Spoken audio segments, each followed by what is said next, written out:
Welcome, everyone. I'll give just a moment for folks to join before we begin.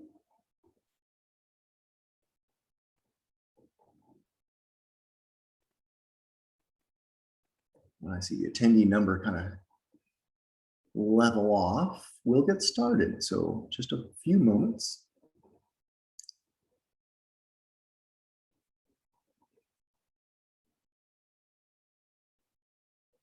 All right, let's get started. Welcome. Good morning, good afternoon, good evening, wherever you may be in the world. My name is Roger Snyder, and I'm the VP of Marketing here at 280 Group. Thank you so much for joining us today. And today we're discussing the topic of unlocking a more strategic product roadmap using Agile. First off, let me just point out, and go ahead and David, advance to the next slide. You may have noticed a change in our presenter today. Unfortunately, Kenny couldn't join us at the last minute due to a family emergency, but David Nash has graciously agreed to join and step in today. So I'm excited to introduce David Nash, our Vice President of Products and Services here at 280 Group. Tell us a little bit about yourself, David, and why you're passionate about this topic. Hey, thanks, Roger, and welcome aboard, everybody. It's nice that the attendee thing filled up here once we push the open the webinar button. It's great to be back with you today, and it's my pleasure to step in for our colleague who couldn't be available. You know, as a product leader, I've been dealing with roadmaps for most of my career. Roadmaps are really our calling card as product leaders, so I'm very comfortable sharing this content with you. I'm excited. We do this. This is just the kind of the heartbeat of product. I've led product for enough years before joining 280 Group, where I had to be a champion of the roadmap, the purpose of it, and hopefully we'll share some of those best practices with you all today. So thanks, Roger, and welcome aboard, everybody. Excellent. Yep, and so as I said before, I'm VP of Marketing. I'm based here in the Santa Cruz Mountains in California, and have been involved with 280 Group for 5 years now, but in the realm of product management and product marketing for 25 years. All right, let's get to a couple of housekeeping items before we get into the meat of this. After this webinar, we recommend that you continue to stay engaged with the product management community by joining our leadership group on LinkedIn. We'll paste the link to that into the chat box in just a moment. And at 280 Group, we love interacting with you. So we want to make this webinar as interactive as possible. So you can ask questions, and we've got a little link here to show you down in the Q&A box. Please put your questions in the Q&A box. You can chat as well, but the Q&A box is where I'll be paying attention to your questions. And we would love to have interaction here. So please put your questions in the Q&A box, and we'll leave time at the end to answer questions, but we'll also try to take questions that seem pertinent to the moment as much as we possibly can. And I will try to unmute you and let you ask your question live, or we'll just read the question from the chat box if that's what you would prefer. The most frequent question that we receive is, hey, how can I watch this webinar later or share it with my coworkers? And you will receive an email from us later after the webinar is over and once we've got the recording completed, and it'll include a link to view this webinar after you've received that email. So keep an eye out for that email, and yes, you will be able to watch this webinar later. Let me just take a moment before we get into the meat of the presentation to talk about what 280 Group is all about. Our mission is to empower product professionals with the knowledge and tools to build products that matter to your customers, products that matter to your company, hopefully products that matter to the world.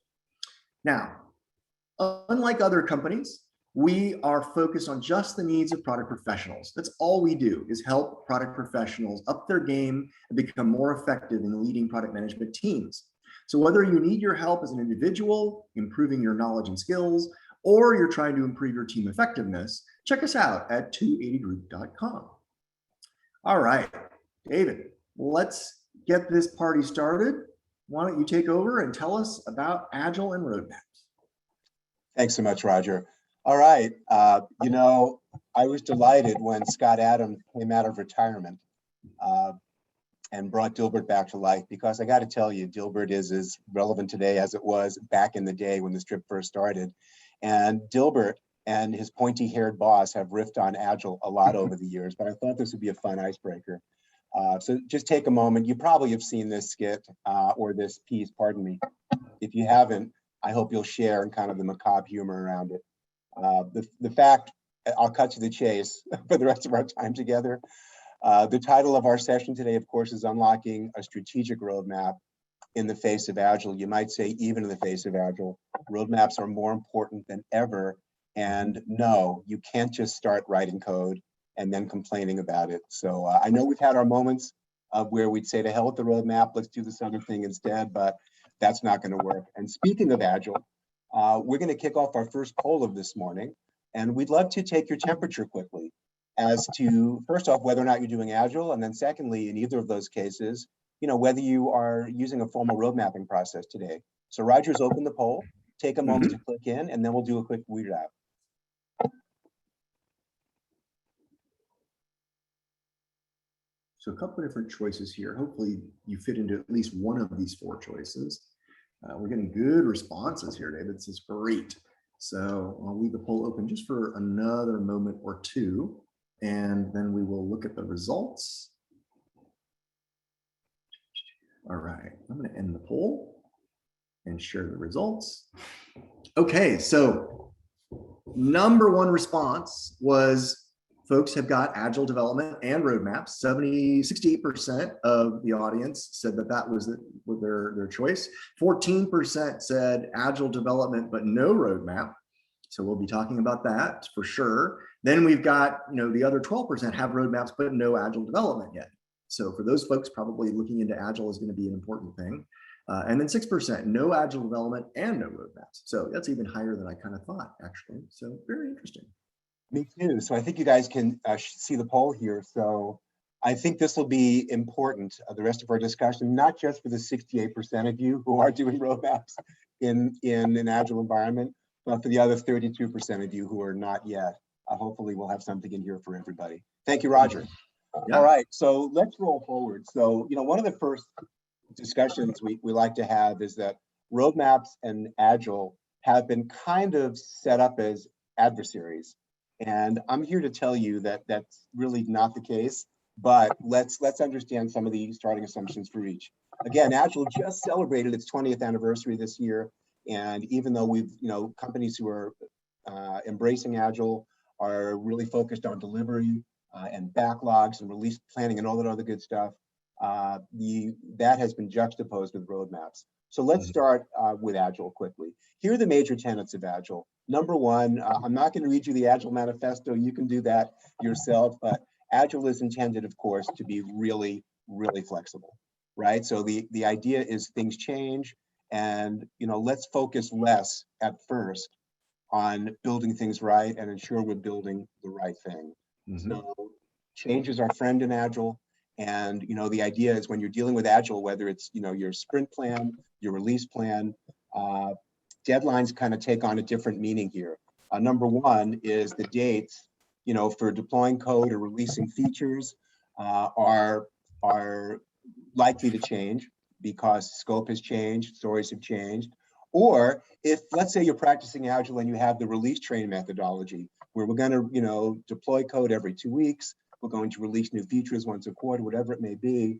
Then you have the ever famous, did your story, make the release train, or is it going to miss the release train and have to wait for the next one? So either way, deadlines start meaning a different thing. And so we want to tease that up here because this purpose of a deadline is often a self-imposed crisis and a self-imposed milestone that you kind of have to surrender to not fighting that battle. So that's Agile. On the other side, roadmaps are very deliberately time-bound. Now, when I say time-bound, I don't mean we're putting dates on them. We're going to come back to that later. And we'll show you, in fact, a couple of different roadmap practices which express a continuum of time without necessarily dates on them. But they're about what are we doing kind of now, next, and later? What's our plan from here to the horizon? And they're reasonably rigid, not in the sense that they can't change at all, but in the sense that they have some abstraction, some construct, whether it's themes, whether it's customer value, where those things are fixed and intended to be durable, let's say for the course of the year. Secondly, unlike a backlog and a JIRA backlog, they're generally graphical visualizations or abstractions, visual representations of things that are fairly high level.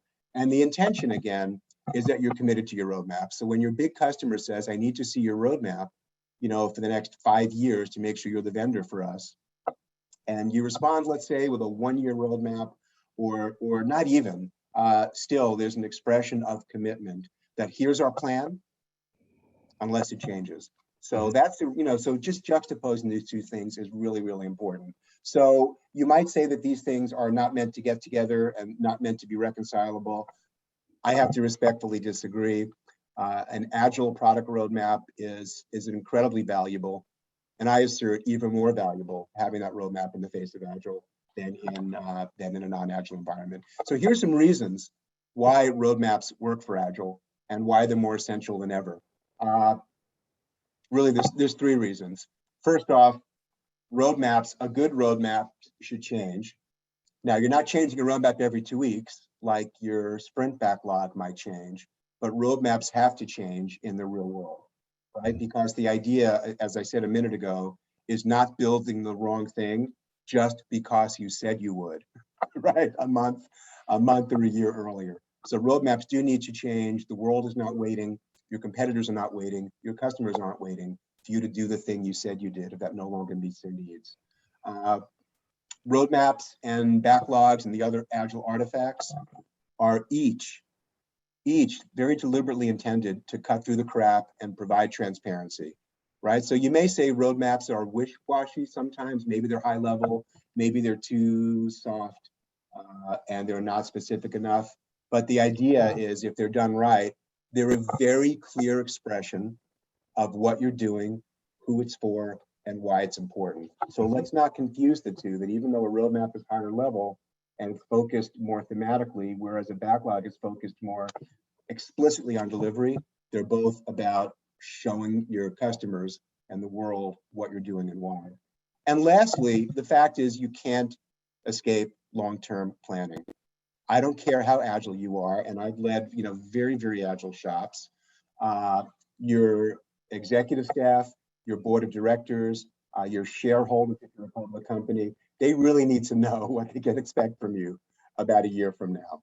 So you can't escape it, it's inevitable. This is one of the things that makes product management so fun, is really, trying to rein in entropy and trying to conjure up a future you can deliver against while things are changing more frequently. So I'd like to say, I don't want to say we're stuck with road mapping, but we are stuck in a world that wants expectations from us beyond what we can see clearly. And so we have to really embrace that. Does that make sense? Well, yeah, and from the marketing perspective, right? You and I are partners here at 280 Group. Having a product roadmap helps me plan, well, when am I going to do the next product launch, right? So they are necessary in the ability to allow coordination across the entire organization, as well as provide a strategic view of this is what we for this particular product express as a strategic vision. This is where we're going to go, right? And I love it when you can abstract a roadmap to be about the key benefits that you're delivering, and allow then the agile engine, when it's running properly, to be able to pivot as you need to in order to get the right features together that do deliver to that benefit, right? So I think that is how the two can definitely cooperate more effectively. And David, we've got a question already. If you don't mind, we can take a question now. We've got a question from Tyler. Do you use, and actually, let me allow you to talk, Tyler, and see whether or not if you want to unmute, Tyler, you can ask your question directly. Oh, I've never had this before. Thank you. Mm-hmm.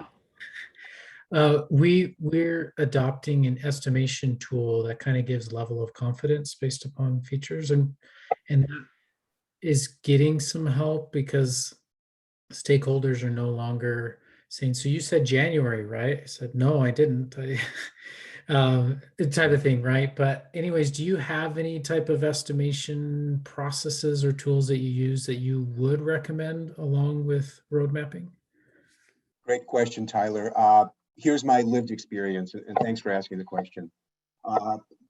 Estimating is dangerous because the last thing in the world we want is our product team or our engineering team signed up to deliver something they can't do because they didn't understand it and then get punished for it. So I would say a couple of things here. Number one, estimating is really good continuously, not just once, early on. And whether you use small, medium, large, hard, medium, easy, risky or not risky, whatever the t-shirt sizing is that you would use, just refer back to what we call the cone of uncertainty, right? Which is that your estimations are going to be terrible at first, until maybe you've done some research spikes, you understand some of the unknowns.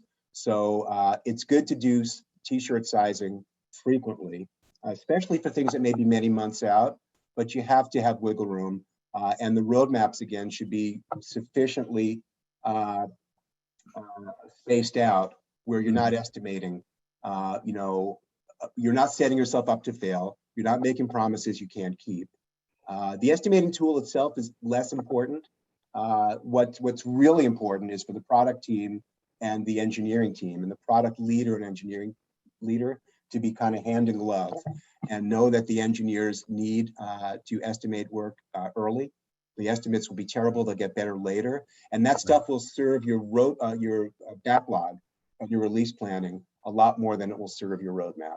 So that's probably the best answer I can give you for now. I would just add that I want to emphasize David's point that you will get better at this over time, whichever tool you choose. So give it a chance, try it for a couple of iterations, and hopefully you'll gain some confidence in it. And then that will give you a little bit more confidence in building your estimates and what you're going to be able to add into sprints. But to the earlier conversation, try to keep the roadmap high level so that it's about the benefits you're delivering, not any particular feature. So that then when your estimates are going to be off, there's less disruption that way. Hope that helps. Yeah, it's a great point, Roger, and it's a great question, Tyler. Thanks for bringing it. If we have time at the end, maybe we can revisit it again. All right, so that's why roadmaps are still important, even in the face of Agile. And the title of our session this morning was how to unlock a more strategic roadmap. So let's push into strategy and the role that strategy plays in road mapping. And at the risk of being repetitive, what you'll hear from me until our time today ends is that the roadmap is a strategic tool. It's not a tactical tool. So let's start off with strategy informing every roadmap we do. If you read Alice in Wonderland, which I did again not too long ago, when Alice first meets the Cheshire Cat and she says, excuse me, sir, can you please tell me which way I ought to go from here? Of course, the cat gets his usual snarky response, says this quote here, which is, young lady, and as you can see the quote here, but the idea, just kind of bringing it back to what we're talking about, is that, if you're planning for the future and you want to include your product plans in that future, you have to have a sense of where you're taking the company. Whether it's you or whether it's your executive staff, your CEO, you cannot do a roadmap in isolation. You cannot do a roadmap based on features. That's a fool's errand, because if the roadmap is not intricately and intimately aligned with your corporate strategy, you are doomed to have a roadmap which won't be meaningful. And even if you execute against it, it won't necessarily advance your company strategy. So start with the company strategy. By the way, as a long-term product leader, I understand that sometimes we don't personally form our company strategy, we inherit it. It might come from the C-suite, it might come from some other place, but for goodness sake, we must start with the strategic levers going into the roadmap. So let's click on each of these. There's three primary constructs that are kind of intertwined here. The first, and sometimes these come top down, sometimes these don't start at the top, but they are amplified and then aligned from the top down. So our vision is all about a point in the future, not today, that we can clearly conjure up and enroll our company and our customers in. So visions are deliberately high level, they're powerful, they're clear, and the intention of your vision is to enroll, again, customers, company, intellectually, emotionally, in what we're trying to get done. If you flash back to John F. Kennedy, President Kennedy's mission and vision in 1963, when NASA had just been formed, the vision was all about, before this decade is over, we're going to bring a man to the moon and return him safely to planet Earth. Now that's a powerful vision. It was unambiguous. Everyone knew exactly what success looked like. And the vision did not concern itself was how hard was this going to be? When were we going to do it? What was it going to take to do it? So vision, again, by itself, really, really important. It says that vision, it's often said that vision without action is just a daydream, and action without a vision is just wasting time. But the two together are powerful co-requisites to unlock the vision happening. Strategy is what steps are you going to take to achieve your vision, right? So if we're all bought into our vision and our company has a vision, hopefully your company has a vision and you know what it is. If you don't know what it is, it's okay. You would not be the first product manager to not be clear on the vision. Challenge your manager, challenge your C-staff to make sure it's their job to help the entire company know what the vision is. And so you can share that with your customers. But the strategy, very simply, is the next step of how are we going to get there? What are going to be our guiding themes? What are going to be our guiding constructs? And then the roadmap is really a visualization of that strategic plan. I'm going to make this really simple for you because these are kind of ambiguous, abstract terms. My wife and I built a house a few years ago. And I went through this exercise in a very deeply experienced outside of the work environment. So we had a vision for this home. We knew what kind of view we wanted. We knew generally what kind of architectural style we wanted. We had bought a piece of real estate that was built on a grade, where the grade fell away pretty clearly in the back. But we didn't want a big monster towering hulking house. So we wanted a one-level house. So it was very sleek and low to the ground. And we knew that because the grade fell away, that we would probably have a two-story house with a daylight basement. And we had this great view in the back. We wanted a lot of light. I live in Portland, Oregon. The Pacific Northwest is a little dark in the winter. So we knew we wanted it to be bright and to bring the outside in. That was our vision. We didn't even have an architectural plan. All we had was a land, a lot of land on a grade. But it started with the vision. We then worked with our architect to understand the strategy. What would the structure of the house look like, right? Maybe what kind of materials would we use? All these things were informed by the vision, constrained maybe by the vision, but empowered by the vision is how I would describe it. And we did kind of the first just renderings. We didn't have a plan to build the place yet. Once you were agreed on the general structure of the house, maybe the material, for example, we knew also as part of our vision, we didn't want to be wasteful. We didn't want to burn a lot of wood. We were going to use steel framing. Great, so that's part of our vision, but nothing about the house plans yet. But out of all of that vision, out of the strategy about how to have the house fit the land, how to use those materials, we came up with a roadmap, which was our blueprint of what the foundation and footings would look like and took it up from there. So I use this example only to show that this vision, strategy, roadmap stuff, it's real. It's very easy if you tease these things apart to get clear on each of them. And when you put them together, you can have a roadmap that is really, really informed by all the things that you need to do in work, with your customers, with the product line, et cetera. Does that make sense? Before we move on, David, I want to entertain a question from Srinivas, and I'm going to invite him to unmute and ask his question. Hey, Srinivas, welcome. Maybe he's in a place where he can't unmute, so I'll read the question for you then, David. How do you measure quantitatively the alignment of the Agile roadmap with the company's strategy, goals, and objectives? Great question, Srinivas. One of the best ways I found to do that is to, again, the roadmap you typically do once a year. You might update it quarterly. That's a best practice. Your mileage may vary slightly, but road mapping beyond a year is often difficult. So snap a line once a year, update it quarterly is fairly is kind of the right cadence, and then aligning it with the Agile roadmap is really the purpose of your release plan. And making sure, and we'll get, by the way, we're about 5 minutes from answering your question even in more detail, but having the roadmap inform your release plan, not just your delivery of pushing code into production on each sprint, but the release plan would probably be the greatest manifestation of aligning what your team is delivering versus what the strategic intent of your roadmap is. I would just add in terms, because Srinivas talked about quantitative, as you are working on your strategy, I think that's the time to understand how will you measure success.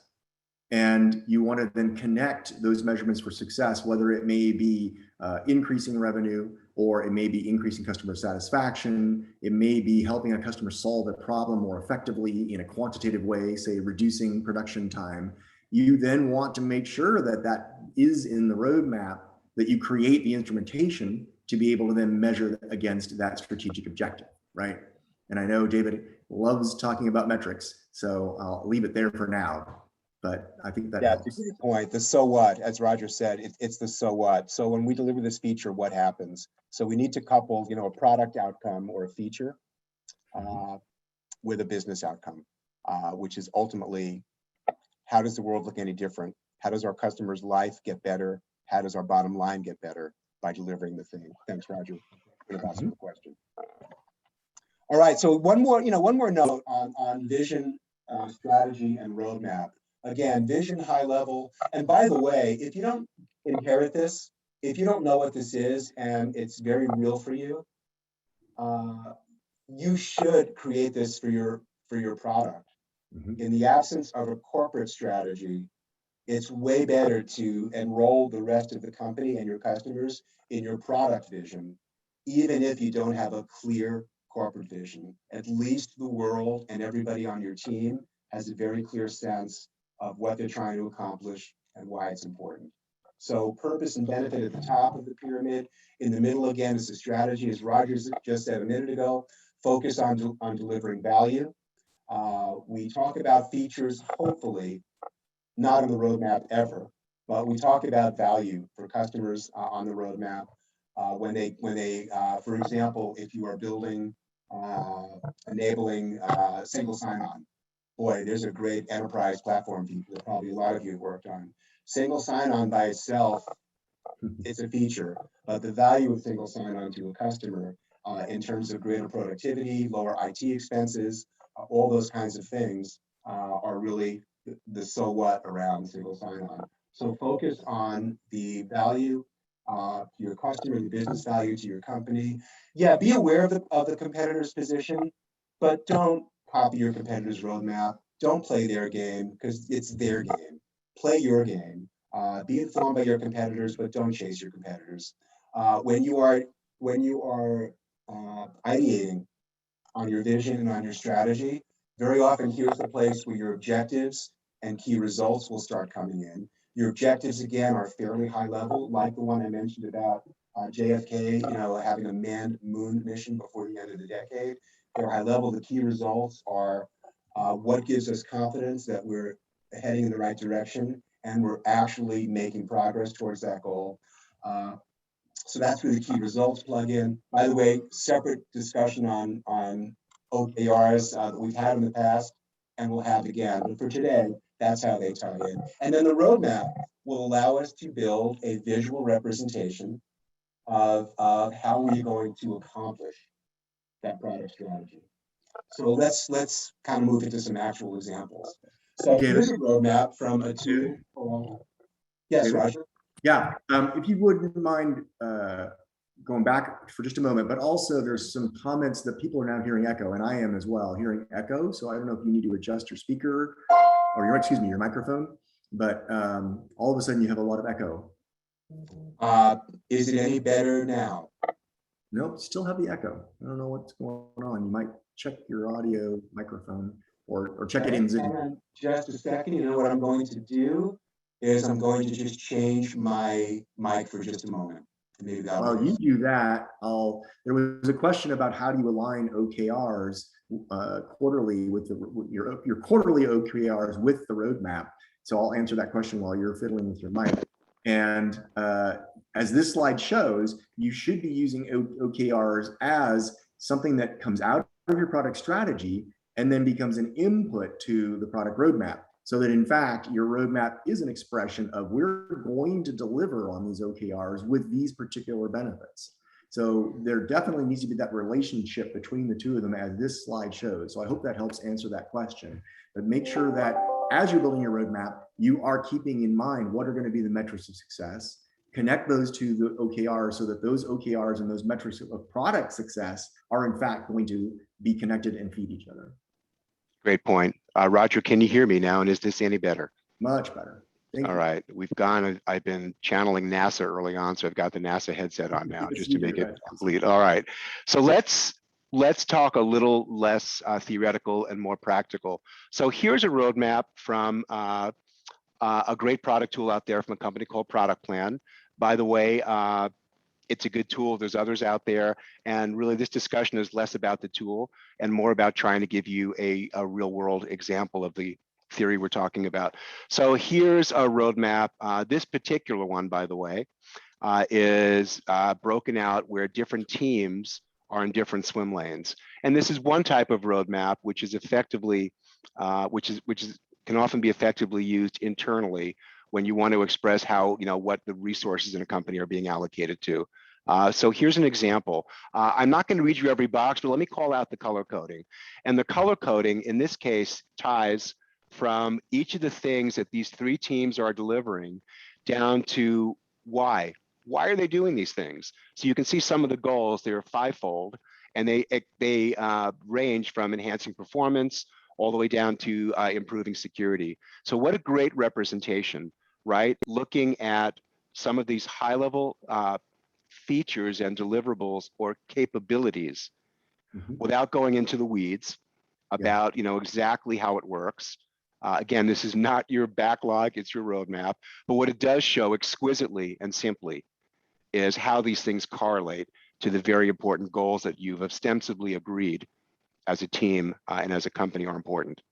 So I wanted to show this example because it expresses exactly what we spoke about of tying roadmap to strategy and goals. I love how this shows, for example, the increased customer satisfaction goal, how all three teams are going to contribute to that over time, right? And based on your prioritization, it appeared that an Android app and customer outreach were most important, but then later on adding in a self-service portal, which is in a different development stream altogether. But this exactly kind of right. roadmap allows you to see those goals and see how each team is contributing to them. And it visually shows you what's most important as well. So I think this is a great way to represent a roadmap. Agreed. And this is not the only way, but this is a great way. And the real takeaway is the so what of all the things we're doing and why they matter. That's the real key thing on your roadmap.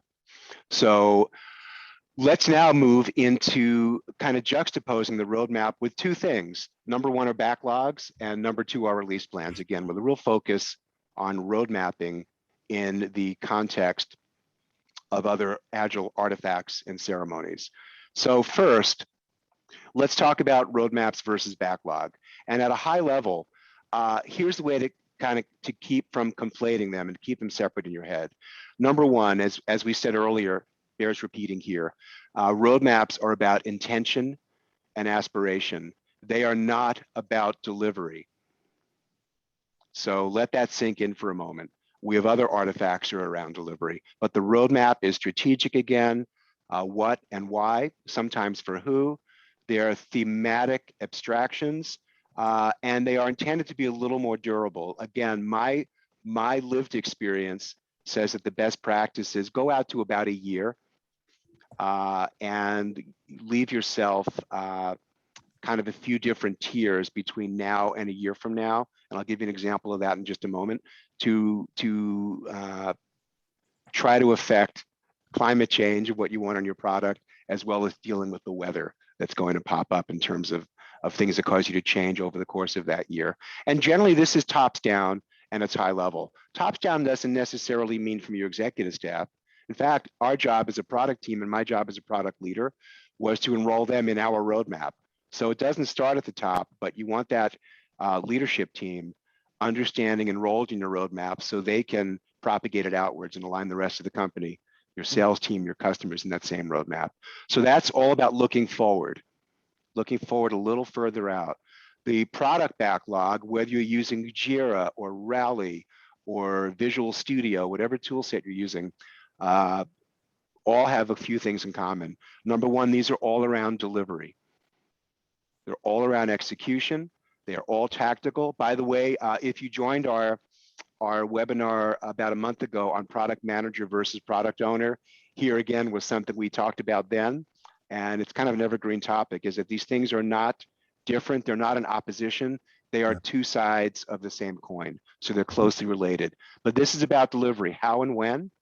This is an ordered prioritized set, which is again a manifestation of your product backlog, of what we're doing now and what we're doing immediately next and the sprint after that. And it's bottoms up in the sense that it's started by the product manager, perhaps the product owner, with 100% buy-in from your development team about executing. So again, generally we'll flow from left to right, but these things are not in opposition. They are very, very symbiotic. So we have a question from Dennis about the relationship between epics and roadmaps. And Dennis, if you are comfortable unmuting, maybe you can ask your question. Sure. I was just wondering if there was a relationship between the epics or these larger bodies of work and the entries in your roadmap, whether they correlate, or we often find ourselves working on an epic that happens to be a roadmap item. So Dennis, thanks for the question. They actually do correlate, although the correlation can be loose and it can vary tremendously from company to company. So an epic, before we go too deep down the Agile rabbit hole here, an epic is generally a higher level expression of something you're trying to accomplish, which might decompose, and generally almost always decomposes into a number of stories that comprise that epic. So you could say what Dennis did is that there's a correlation between roadmap should never go below the epic level. I would go a little further and say that epics may or may not belong on the roadmap, but an epic will certainly decompose into a number of stories, all of which would be expressed in your product backlog. Yeah, I would just add that it can be, depending on the scope of your product, that an epic is a roadmap entry. If the epic represents a key piece of functionality that's a benefit. If you want to keep the roadmap focused on benefits, then hopefully that benefit decomposes into a small number of epics, which are more focused on the feature that delivers that benefit. But the epic should certainly express the benefit. And it is possible that it could be a one-to-one mapping, but I would imagine it's a one-to-one mapping or a one-to-few mapping in most cases. Yeah, no, a great example. Thank you, Dennis, for the question. Another great example, since I mentioned single sign-on earlier, again, for a B2B enterprise kind of epic, there might be an epic which says, allow single sign-on across our 3 major products. Mm-hmm. Man, that's fairly high level, right? So there's a great example of something which might go on a roadmap around, being expressed in terms of the benefit, in terms of making it easy for large customers to authenticate to some of your different products. Now, below that might be dozens of stories around, what your authentication stack looks like, what the login workflow will look like. So there's a good correlation and practical example of something which would sit on the roadmap and then decompose into things which appear in your backlog. Yeah. Did that help, Dennis? Yes, thank you. You're welcome. Thanks for the question. So let's look at another key thing. It bears repeating. The roadmap should inform the backlog, but it's not a one-way street, right? Because as your team is going through the backlog, you're probably doing some discovery as well. You are refining your stories. You are grooming your backlog. You are responding as a product manager or product owner to your team, asking to improve those stories, have better acceptance criteria, all the things. Sometimes you will discover stuff just by managing the backlog and executing against it, which may want to inform some subsequent phase of your roadmap. This may result from a deliberate research spike. It may just result from something the team discovered that, oh my goodness, we have an opportunity when we're fixing single sign-on to do a bunch of things around better connecting our apps, for user reporting and those kinds of things. So key point is roadmap informs backlog, but there needs to be a feedback loop also. And that's why, again, if you're sprinting kind of every 2 weeks, which is a norm for Scrum, and you're updating your roadmap around quarterly, that turns out to be a really good cadence for just making sure the two things don't completely diverge and separate from each other. Yeah, stay aligned. I think that Exactly right. those two cadences help a lot. Could not agree more. So let's move now from roadmap and backlog to roadmap and release plan. And let me riff on something that I mentioned a couple of minutes ago. Here again, the roadmap does all the things on the left. The why are we doing this? Roadmaps, can have a deliberate long-term horizon, figure about a year.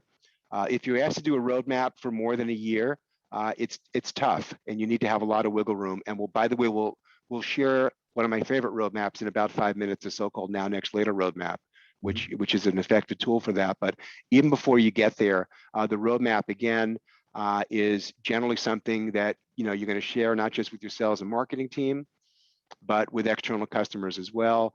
And it's high level. This gives the rest of the company and your customers the knowledge and the confidence that you're thinking beyond the end of your nose, and you have a plan that's going to be the right plan for your customers into the future.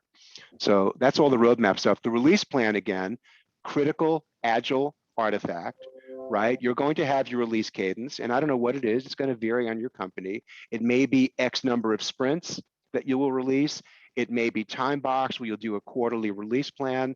The release plans that I found work best in mature, high-functioning Agile organizations are all around delivering value, right? Now, you may be deploying live code into production every sprint, but the release plan would say, here's when that valuable thing from the roadmap is accessible, by customers. So this spans out, not too many releases into the future. I've found it's a waste to do a release plan really months and months ahead of time because there's just too much change. It's going to be very low confidence that that thing is going to remain intact. And this is internal. This is kind of how we're making the sausage. This is very deliberate around internal stakeholders, aligning people. Like Roger and I, for example, as you heard a minute ago, we work hand in glove because it's not just important that Roger knows what we're planning in product, but it's essential for our team to know what marketing has planned. For example, you can count on 280 Group to do a Black Friday thing every year, like a lot of companies. So I want to know about that, so we can get lined up for new stuff for Black Friday. So again, goes both ways. The release plan would be something that Roger or any marketing partner would be really, really interested in. And this again takes the strategy into specific features, maybe new things, maybe defect fixes, all those kinds of things. So different, but like the relationship between roadmap and backlog, the relationship between roadmap and release plan is just as important. So let's look at a real world example. Here's a release plan for typical product front end, user facing stuff on the screen, back end services, and then what the QA team is going to be doing. So here again, you can see, just like the roadmap and that we showed a couple of minutes ago, this again shows the value around we're even improving performance in one of these green dimensions. We're going to make our product more findable, via SEO. So you can see there's things are thematically aligned with one or more of these categories. And just like your roadmap, our job as product managers and product leaders is to make sure we're delivering value periodically. I won't even say necessarily frequently, but as frequently as necessary, right? To make sure that your roadmap is becoming real. And the way your roadmap becomes real is by releasing things as depicted in your release plan. Yeah, very good point. All right, so those are kind of the three big artifacts. So now I want to kind of close out our discussion so that we have plenty of time for Q&A with this notion of, life happens. So, we used to joke that as a product manager and certainly as a product leader, whenever I walked into the boardroom and we had that long oak table, with 12 seats around it, probably 10 of those 12 seats were filled with people who wanted something from me or from the product team that they were not going to get, or maybe not get anytime soon. So that's part of our life, part of our existence in product, is making friends with change. Change is not the enemy. Change is actually our friend. So when I walked into that room and 10 of the 12 people on that seated at that table wanted something that they were not going to get immediately, first off, I sometimes had to be the bearer of bad news, only bad in the sense that it didn't meet their existing expectations, but my job is to bring them along, be honest about it, don't apologize for the roadmap. We own the roadmap. It's our calling card. So never apologize, own it, and then document it. And my very quick story here is that I would do an annual roadmap.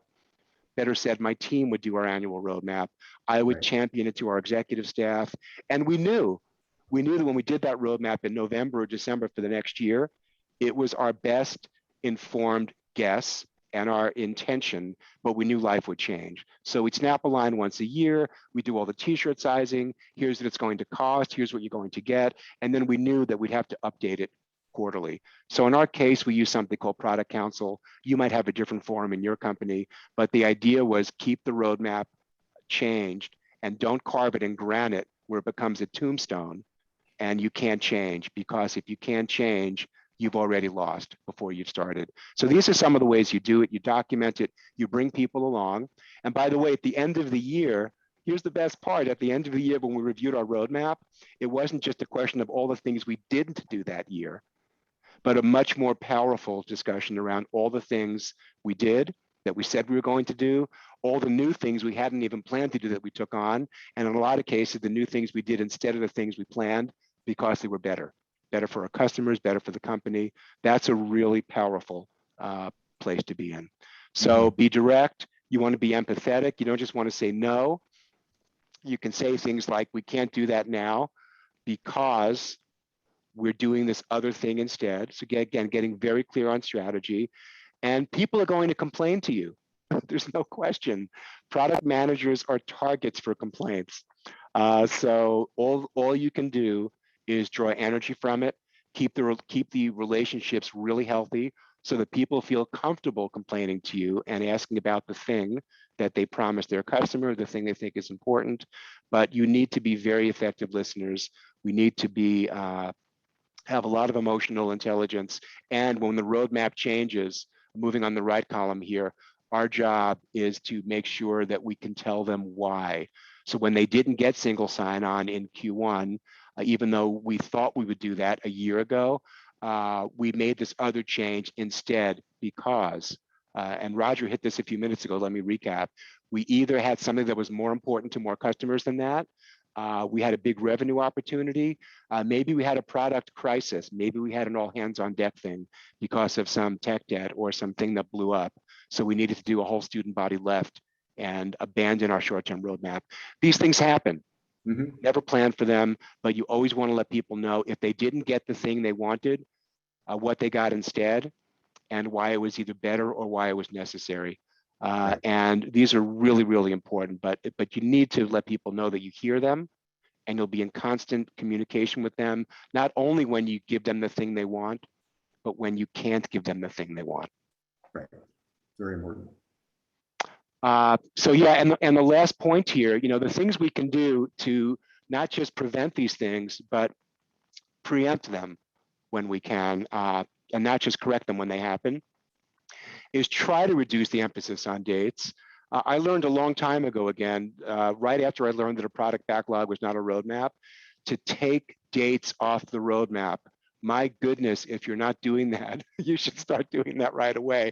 I'm not saying take any representation of time off your roadmap, but a roadmap, the horizontal axis should always be some continuum of time. But you are much more likely to miss your dates and get punished for it. And it'll give you, you're setting an expectation that it's almost always impossible to keep when you have very explicit dates on your roadmap. Your backlog has dates, your release plan has dates, your roadmap should not have dates. Make sure you vet that roadmap all the time, that you update it quarterly. It shouldn't be hidden. Everybody in the company should know where the roadmap is, and it should be sufficiently high level that you are not getting to get pinned down to some feature or some atomic particle, being on the roadmap. And again, keep it fresh, because your roadmap is sometimes obsolete the day after it's published. So this is the only way that you can turn a roadmap into a strategic asset and not turn it into a weapon that gets used against you. Yep, agreed. And with that as a segue, I want to move into my very favorite roadmap in the entire world. Now, some of you may cringe when you see this and say, oh my God, there's no dates on this thing. But in fact, that's the beautiful part of it. So let me describe a now, next, and later. Now, and by the way, we go into really great detail on this in several of our courses. This is one of the product roadmap frameworks that I think is just so versatile. Now, by the way, is near term. And now may mean, let's say, the next 90 days, the next quarter on the calendar. So now is as close to an expression of commitment as you'll get on a roadmap. And since we're talking about Agile today, now generally correlates with the things that are currently in your backlog. They've been sized, they've been groomed, they've been estimated, they've been ordered. So now you can say, we're doing this and it's going to happen. So it's really close to an expression of commitment. Next is an intention, is an expression of intention. Next basically says, at current course and speed, based on what we know today, here's what we expect to do next. Notice in each case, whether you're talking about the here and now and commitment or the next horizon and intention, we're still talking about benefits, about, not so much just the feature, but the so what in next. And by the way, I found next basically is probably the next quarter to the year. So think of now as a good practical rule of thumb as the current quarter. Next is out to the end of the year. So the next 9 months, so the quarter plus 9, and an expression of intention. And later is really powerful. Later is an expression of aspiration. Later, could be a year from now. And later is the place where you can dream. Later is the place where you can maybe go fishing with your customers and with your stakeholders and say, here's the stuff that we're thinking about that you probably even haven't thought about yet and asked us for. And what a great construct for us to provide thought leadership when we're talking with customers and colleagues about the things we're thinking about that are over the horizon. So this is your lowest confidence. This is done here specifically to provoke interaction, provoke engagement, and provoke feedback from your stakeholders. So later was where I went fishing. And this was great for us because it informed the things that would then move into our bound of intention and later move down into the realm of the stuff we're actually building. Customers love this stuff because when they're looking for vendors, they want to know you're thinking about stuff that they're not even thinking about yet. And that builds tremendous confidence with you as a supplier. Good. Yep. All right. So change is not the enemy, change is your friend. So let's break out to another poll now. And Roger and I would love to know if you're using a product management tool like AHA, Product Plan, or any others. If that's what you're doing today, if you are more Agile focused on boards, Trello, Jira, Rally, if you're doing it old school in Excel and PowerPoint, there's no wrong tool here. It's not about the tool, but we just want to understand kind of what the practices are. If there's some other tool, drop it in. And if you're not using something today, I think it's time to start, but let us know that as well. So Roger, release the hounds. He's done. Oh, it's already been released. We're almost there in terms of getting good responses. And this actually helped answer one of the questions I think I saw in the chat box, which was, what tools do you use? And these are some of those categories, right? When I was doing product management 20 years ago, the tools were terrible, but to be honest, right? But now AHA, Product Board, Product Plan really do provide great product management tools, and they integrate well with Jira and Rally, which are more traditionally development tools. So let me share the results here. It is what I kind of expected. The center of gravity is still Excel and PowerPoint, right? 38% there. Okay, but Jira and other development software, sure, you can put your epics in there, right? Maybe you're using Confluence in correspondence with Jira. But it's great to see that now 25% of our audience are using software designed for the product manager themselves, right? In the product management area of focus, which is fantastic. Yeah, thanks, Roger, and thanks for all our attendees today for your input. And again, it's not about the tool. At 280 Group, we use a tool called Asana. Asana is really great. It's kind of the heartbeat of how we coordinate with each other and get clear on dependencies and deliverables. It's not great for road mapping, but you know what? It works as good as anything else. So I use it for road mapping there too, so that Roger and all our other colleagues know where to go. They know where the roadmap is. It's a live, living, breathing, maintained thing. So whatever the tool is, make it work for you.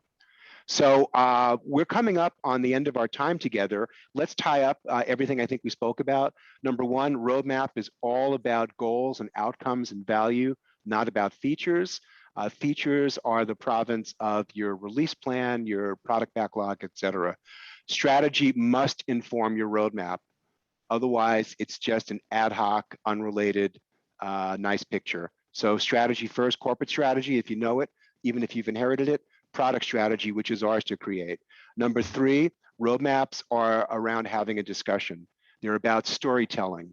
They're about getting people enrolled intellectually and emotionally and letting people all know where you're heading towards and how you're going to get there. Leave the details off the roadmap. They can only work against you when you put details on a product roadmap. And lastly, embrace change. Change is the only constant today, particularly in the world of product management.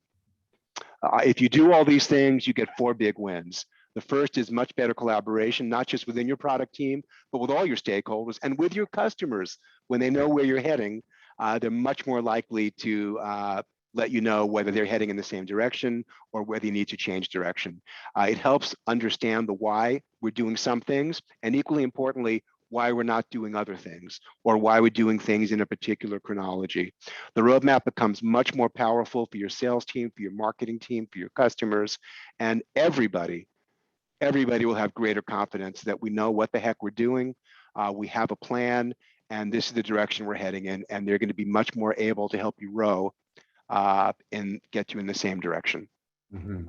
Yes, totally agree. So with that, let's open the Q&A for any questions we haven't hit already. Roger, what do we have teed up?